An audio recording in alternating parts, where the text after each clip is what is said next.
एहसास। पति कमरे में घुसते ही सीधा बिस्तर पर लेट गए और आंखें बंद करते हुए पत्नी से बोले, जल्दी से पानी ले आ, बहुत नींद आ रही है। पत्नी स्वाति तुरंत रसोई की ओर गई।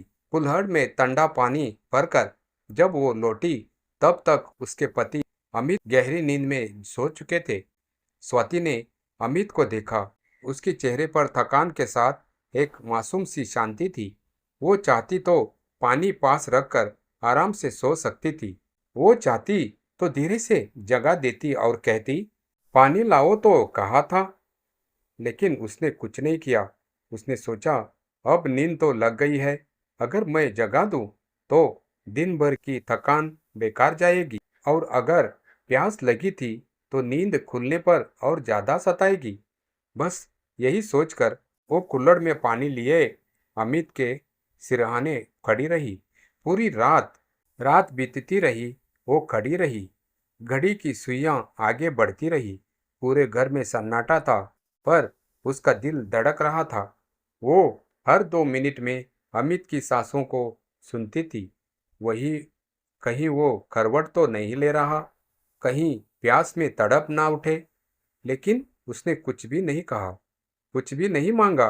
बस एक कटोरा पानी लिए प्रेम में जागती रही। जब सूरज की हल्की किरणें खिड़की से अंदर आई, अमित की आंखें खुली। उसने देखा, स्वाति अब भी वही खड़ी है, हाथ में पानी लिए। तुम अब तक सोई नहीं? उसने हैरानी और जल्लाहट के बीच पूछा। स्वाति ने हल्के से मुस्कुराते हुए कहा, तुमने कहा था पानी लाना। मुझे लगा कहीं रात में प्यास लगे और मैं सो रही हूँ, इसलिए खड़ी रही। उस एक वाक्य ने अमित के अंदर कुछ तोड़ दिया। वो चुप हो गया। उसने तो कुल्हड़ अपने हाथ में लिया और पानी पीते हुए सिर्फ इतना कहा, तुम्हारे जैसा प्रेम कोई नहीं कर सकता। पर अचानक वह चौंक गया। कुल्हड़ का पानी बर्फ सा ठंडा था और साथ ही नीचे एक छोटी सी चीट लगी थी। रिश्ते निभाना हो तो सिर्फ कहो नहीं, महसूस भी करो। चीट को पढ़ा और एकटक स्वाति को देखने लगा। शायद पहली बार उसे एहसास हुआ कि सच्चा प्रेम खामोश होता है, पर उसकी गहराई पूरी दुनिया हिला सकती है। अमित अब चुप नहीं रह सका। उसने कुल्हड़ रखा और धीरे से स्वाति का हाथ थाम लिया। उसकी आंखों में जो कृतज्ञता थी उसे शब्द नहीं छू सकते थे। स्वाति, उसने धीरे से कहा, मैंने आज तक सिर्फ तुमसे सुनना सीखा है, लेकिन आज तुम्हारी खामोशी ने मुझे समझना सिखा दिया। स्वाति ने नजरें झुका ली। वो न तो कोई शिकायत लाई थी, न कोई अपेक्षा, लेकिन उस चिट्ठी के एक वाक्य ने एक रिश्ता बदल दिया था। अब अमित के भीतर एक बेचैनी थी, स्वयं को बदलने की। दिन बीते। अमित अब पहले जैसा नहीं रहा। अब वह सिर्फ बातें नहीं करता था, महसूस भी करता था। काम से लौटते समय अब वह सिर्फ खुद के लिए नहीं, स्वाति के लिए भी कुछ लेकर आता। कभी उसके पसंद का फल, कभी एक फूल, या कभी सिर्फ एक मुस्कान। एक दिन स्वाति ने मुस्कुरा कर पूछा, अब तो पानी मांगने से पहले खुद ही ले आते हो? अमित ने हंसते हुए कहा, क्योंकि अब मैं सिर्फ प्यास बुझाने वाला पति नहीं, तुम्हारे प्रेम को समझने वाला साथी बनना चाहता हूँ। स्वाति की आंखें भर आई।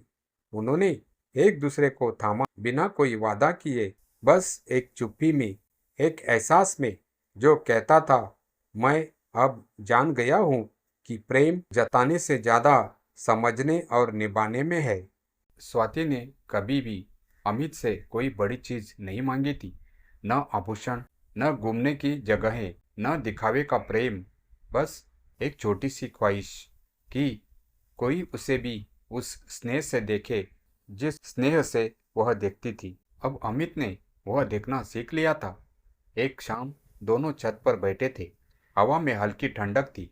अमित ने स्वाति से पूछा, तुमने उस रात वो चीट कहाँ से ले आई थी? स्वाति मुस्कुराई। उसी रात लिखी थी जब खड़ी थी। सोचा था अगर तुम जाग जाओ तो तुम्हें दे दूं, और अगर नहीं जागे तो सुबह कुल्हड़ से साथ चिपका दूं। और अगर मैं पढ़ता ही नहीं?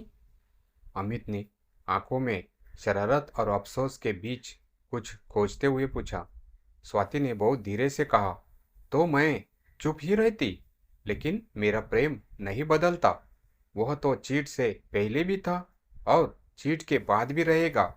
अमित की आंखें भर आई। उसने स्वाति का हाथ पकड़ते हुए कहा, अब मैं हर रात का पानी खुद लेकर आऊंगा, लेकिन तुम्हारा प्रेम, तुम्हारी खामोशी, उसे मैं कभी नहीं भूलूंगा। कुछ साल बीते। एक दिन स्वाति की तबीयत थोड़ी नाजुक हुई। डॉक्टर ने कहा, थोड़ा आराम चाहिए, कमजोरी है। अमित ने बिना देर किए ऑफिस से छुट्टी ली। रात को जब स्वाति सो गई तो अमित चुपचाप उठकर रसोई में गया। कुल्हड़ में ठंडा पानी भरा और स्वाति के सिरहाने रख दिया और साथ ही एक छोटी सी चीट लगाई, तुमने मुझे प्रेम जताना नहीं, जीना सिखाया है। फिर वह उसके पास बैठा रहा पूरी रात। कभी उसकी सांसें सुनता, कभी उसका माथा सहलाता, जैसे वो कहना चाहता हो, अब तुम्हारी बारी है आराम करने की और मेरी बारी है जागते रहने की।